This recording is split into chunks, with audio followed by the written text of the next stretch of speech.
Hi dears.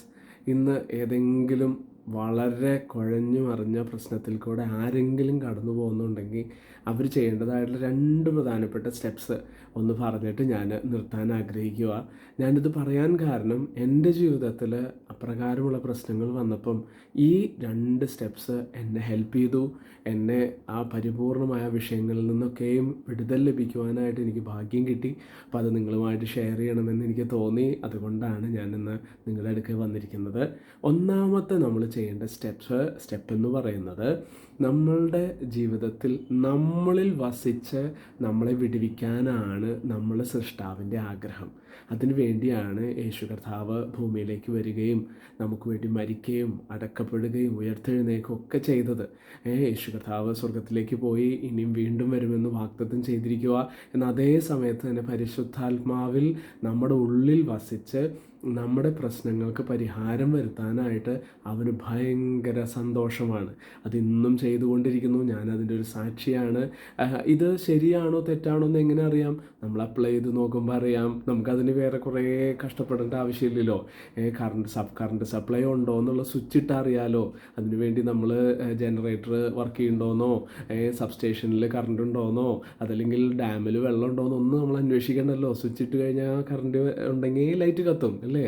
അതേപോലെ തന്നെ ഈ പറയുന്ന സത്യമാണെങ്കിൽ ഈ പറയുന്ന കാര്യങ്ങൾ നമ്മൾ ചെയ്തു കഴിഞ്ഞാൽ റിസൾട്ട് ഉണ്ടാവും. ഓക്കെ, അപ്പോൾ അതിനകത്ത് ഫസ്റ്റ് സ്റ്റെപ്പ് നമ്മൾ ചെയ്യേണ്ടത്, യേശു കർത്താവ് നമുക്ക് വേണ്ടി ചെയ്ത കാര്യം നമ്മൾ റിസീവ് ചെയ്യുക എന്നുള്ളതാണ്. നമ്മളതിനെ അംഗീകരിക്കുക, നമ്മളതിനെ ഏറ്റുപറയുക എന്നുള്ളതാണ്. അപ്പോൾ അതിനുവേണ്ടി ഫസ്റ്റ് സ്റ്റെപ്പ് നമ്മൾ ചെയ്യേണ്ടത്, യേശുവേ ഞാനൊരു പാപിയാണെന്ന് സമ്മതിക്കുക, എന്നോട് ക്ഷമിക്കണമേ, അവിടുത്തെ രക്തത്താൽ എന്നെ കഴുകി ശുദ്ധീകരിക്കണമേ, എന്നെ പുതിയൊരു വ്യക്തിയാക്കി തീർക്കണമേ, ഞാൻ അങ്ങേൻ്റെ രക്ഷിതാവും കർത്താവുമായി സ്വീകരിക്കുന്നു, അവിടുന്ന് എൻ്റെ ഉള്ളിൽ വന്ന് എന്നെ സഹായിക്കണമേ, ഈ പ്രശ്നങ്ങളിലെല്ലാം വിടുവിക്കണമേ, എന്നെ നിത്യതയ്ക്ക് അവകാശിയാക്കണമേ, എൻ്റെ ഈ എല്ലാ വിഷയത്തിൽ നിന്നും എനിക്ക് പരിപൂർണ്ണ വിടുതൽ തരണമേ എന്ന് നമ്മൾ സിൻസിയറായിട്ട് പ്രാർത്ഥിച്ചാൽ ഉറപ്പായിട്ടും അതിനകത്തൊരു ഭയങ്കര മാറ്റം വരുന്നത് നമുക്ക് കാണാൻ പറ്റും. ഞാൻ നേരത്തെ പറഞ്ഞല്ലോ, ഇതെൻ്റെ അനുഭവമാണ്, എൻ്റെ എക്സ്പീരിയൻസാണ്. ഇത് കോടികളുടെ അനുഭവമാണ്. നിങ്ങൾക്കത് ശരിയാണോ തെറ്റാണോ എന്ന് ഇതൊന്ന് പ്രാർത്ഥിച്ച് നോക്കിയാൽ അറിയാം. അപ്പോൾ അതാണ് ഫസ്റ്റ് സ്റ്റെപ്പ്. രണ്ടാമത്തെ സ്റ്റെപ്പ് എന്ന് പറയുന്നത്, നമ്മൾ കർത്താവിനെ സ്തുതിക്കുക എന്നുള്ളതാണ്. ബൈബിളിൽ ഇങ്ങനെ പറയുന്നത്, ഇസ്രായേലിൻ്റെ സ്തുതികളിൽ അധിവസിക്കുന്ന ദൈവം. നമ്മൾ ദൈവത്തെ സ്തുതിക്കാൻ തുടങ്ങുമ്പം ദൈവ സാന്നിധ്യം നമ്മൾ ആയിരിക്കുന്ന സ്ഥാനത്ത് വരും. ഈ ദൈവ സാന്നിധ്യം വന്നു കഴിഞ്ഞാൽ ഞാനതിനിങ്ങനെ പറയാൻ ആഗ്രഹിക്കുന്നത്, creation in the presence of the creator. സൃഷ്ടിതാവിൻ്റെ അടുക്കലായിരിക്കുന്ന സൃഷ്ടി. ഈ എക്സ്പേർട്ടായിട്ടുള്ള സൃഷ്ടിതാവായതുകൊണ്ട് സൃഷ്ടിക്ക് എന്തെങ്കിലും പ്രശ്നമുണ്ടെങ്കിൽ സൃഷ്ടിതാവിന് അനങ്ങാതിരിക്കാൻ പറ്റത്തില്ല, അത് ഫിക്സ് ചെയ്യും. അപ്പം ഞാൻ നിങ്ങളെ എൻകറേജ് ചെയ്യുക, നിങ്ങളുടെ ഈ വിഷയത്തിൽ ആദ്യത്തെ സ്റ്റെപ്പ് നിങ്ങൾ ചെയ്ത ആളാണെങ്കിൽ കർത്താവിനെ സ്തുതിക്കുക, ആരാധിക്കുക. അതിനു വേണ്ടി സമയം വേർതിരിക്കുക. എത്ര സമയം അത് ചെയ്യണം?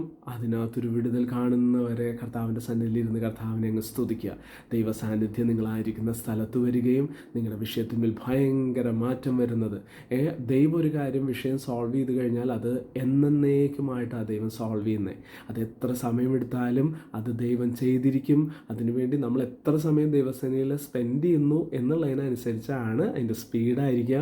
അപ്പോൾ വളരെ തീരുമാനത്തോടെ ദൈവസേനയിൽ ദൈവത്തെ സ്തുതിക്കുവാൻ, യേശു കർത്താവിനെ ആരാധിക്കാനും സ്തുതിക്കാനും സമയം നിങ്ങൾ മാറ്റിവെച്ച് ഒന്ന് ശ്രമിച്ചു നോക്കൂ.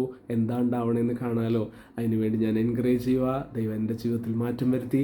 നിശ്ചയമായും മുഖപക്ഷമില്ലാത്ത ദൈവം നിങ്ങളുടെ ജീവിതത്തിൽ മാറ്റം വരുത്തിയിരിക്കും. So God bless you. Thank U.